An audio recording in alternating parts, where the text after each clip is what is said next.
Faut-il abandonner ses études, oui ou non, lorsqu'on veut entreprendre très souvent? Parce que, vous savez, il y a une grosse vague sur Internet qui demande, qui dit ou qui veut qu'en fait les études aujourd'hui ne servent à rien. Ce qui est totalement faux. Vraiment, le but de la vidéo, c'est vous déconstruire ça. Parce que même moi, j'étais dans cette idéologie-là comment dire, de tacler sur l'école, comme si l'école c'était la source de tous les problèmes, ou que l'école, ça faisait perdre beaucoup de temps à tout le monde. Non, bien sûr que non. Bien sûr que l'école fait perdre beaucoup de temps à ceux qui ne prennent pas le temps eux-mêmes de penser à leur vie. Ça, c'est la réalité des choses. C'est-à-dire, si tu fais un cursus aujourd'hui qui ne te plaît pas, c'est que toi, en amont, tu n'as pas pris le temps vraiment de bien penser à ce que tu voulais faire avant. Donc, tu ne vas pas tacler sur l'école. Non, tu dois tacler sur toi-même. Donc, est-ce qu'il faut arrêter ses études quand il faut entreprendre? Non. Ma question, c'est vraiment... Ma réponse, pardon, c'est non. Non, non, non, non et non. Je vais vous expliquer pourquoi. Déjà, si vous êtes quelqu'un qui vous intéresse vraiment aux finances personnelles, vous allez bien concevoir très souvent que la majorité des coachs en développement en finances personnelles, ils ont toujours un module où on vous explique comment quitter son travail. C'est-à-dire, on vous dit dans quelle situation financière vous devez être avant de quitter votre job. Quel niveau de revenu passif vous devez avoir atteint avant de quitter votre job. Parce que votre job, très souvent, c'est ce qui vous permet de vivre. Et l'école, très souvent, est la chose qui vous permet de détenir un job. Ok. Donc, si on parle de ce postulat de base, l'école, à la base, fait vivre beaucoup de personnes. Parce que ça leur permet à la suite de trouver un job. Mais l'école ne permet pas que ça. Ça vous permet de trouver un job. Job qui vous permet de créer votre capital. Votre capital qui va vous permettre de construire votre maison. Votre maison qui va vous permettre d'héberger votre famille, vos enfants. Job qui va vous permettre de payer l'école de vos enfants, etc. Mais ça, c'est pas les vrais avantages même de l'école. Non, ça, c'est le 20%. Le 80%, c'est que la majorité des ingénieurs, même s'il y a une poignée d'ingénieurs qui se sont faits eux-mêmes, c'est-à-dire en autodidactie, donc ils ont appris par eux-mêmes, la majorité ont fait des écoles. La majorité, tout le monde n'est pas Léonard de Vinci. Tout le monde n'est pas Tesla. Vous voyez? Donc, l'école a permis à ce qu'aujourd'hui, on ait des voitures électriques, plus éco-responsables, qu'on ait des télévisions.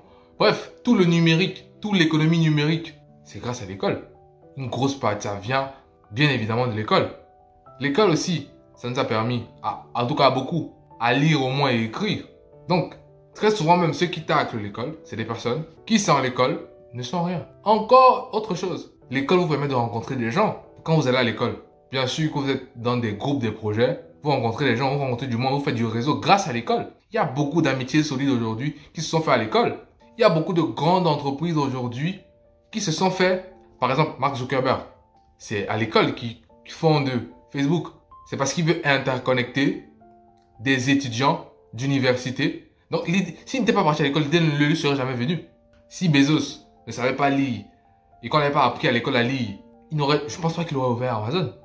Qu'il aurait vu l'utilité de la lecture et en faire de ça un business qui est devenu l'Amazon que vous connaissez aujourd'hui. Bill Gates, Monsieur Gates, la première fois qu'il touche un ordinateur, c'est à l'école. C'est à l'école qu'il rencontre son associé, dont j'ai oublié le nom, mais l'associé phare que tout le monde connaît de Bill Gates, j'ai oublié vraiment le nom, mais c'est à l'école qu'il le rencontre. Parce que ce dernier-là, il était beaucoup plus avancé que lui, il savait mieux coder que lui. Donc c'est lui qui l'apprend vraiment à coder. Donc même Bill Gates, l'un de ses meilleurs amis, c'est à l'école qu'il apprend. Son premier ordinateur qui touche, c'est grâce à une école. Donc, l'école a ses insuffisances. Bien sûr, bien évidemment. Mais l'école a tellement d'avantages dans la société. Tellement d'avantages. Tellement d'avantages. Maintenant, est-ce qu'aujourd'hui, pour apprendre quelque chose, vous avez besoin de l'école? Non. Fondamentalement, non. Fondamentalement, non. Aujourd'hui, vous avez besoin de connaître, de savoir vous exprimer et de comprendre l'anglais. C'est super important. C'est super important. Parce que quand vous ne connaissez pas l'anglais, il y a une grosse partie de la connaissance qui est disponible dont vous ne pouvez pas, vous ne pouvez pas acquérir. Donc, quand vous êtes limité au français, non. L'anglais, c'est super important lorsque vous voulez, c'est-à-dire lorsque vous voulez apprendre par vous-même. C'est super important parce que vous aurez les meilleures sources. Bref, tout ce qui est meilleur aujourd'hui, c'est certainement en anglais. L'anglais ou en chinois aussi. Parce que le chinois, c'est aussi la deuxième langue la plus parlée au monde. Vous choisissez soit vous parlez l'anglais, soit vous parlez le chinois. Le chinois, l'anglais, ça va vous ouvrir plus d'horizons. Le chinois, ça va vous ouvrir les portes de la Chine. L'amabilité des Chinois. Parce que bien sûr, quand vous parlez une langue, vous êtes plus à même d'aller vers ces personnes-là Et ils vont beaucoup plus vous accueillir d'une façon vraiment différente parce que vous êtes différent. Par le fait que vous êtes quelqu'un qui est différent, qui ne vient pas de là-bas, mais vous surprenez parce que vous parlez la langue. Vous parlez la langue. Donc, il y a la langue, comme j'ai dit, si vous voulez apprendre par vous-même. Ça, c'est déjà une chose. Et il y a aussi le fait de s'éduquer sur leur sujet, comment apprendre à apprendre, et voilà. Donc, l'école est super important. C'est super important. Maintenant, est-ce que l'école comble toutes les attentes? Non. Est-ce que l'école doit évoluer? Oui. Bien évidemment, oui. Parce que, comme tout, il n'y a pas quelque chose qui est parfait. Parce que, vous savez, tout ce qui est parfait de base, c'est quelque chose qui n'est pas bien. Donc, tant qu'il y a manquement, il y a amélioration. Ça veut dire qu'aujourd'hui, on peut toujours améliorer les systèmes éducatifs dans tous les pays du monde. Aux États-Unis, comme au Bangladesh, comme en Arabie Saoudite, on peut améliorer l'éducation, le système éducatif dans tous les pays. Donc, est-ce que l'école au final, en tout cas moi j'espère que vous êtes fait comprendre qu'en fait l'école c'est une bonne chose et que c'est l'une peut-être des meilleures choses qui soit arrivée, l'école. Donc, bien sûr que à l'école on vous apprend à travailler pour des personnes, mais ils ne sont jamais cachés. Ça. Vous voyez, formation professionnelle, c'est-à-dire on vous apprend un métier, donc vous allez travailler pour quelqu'un.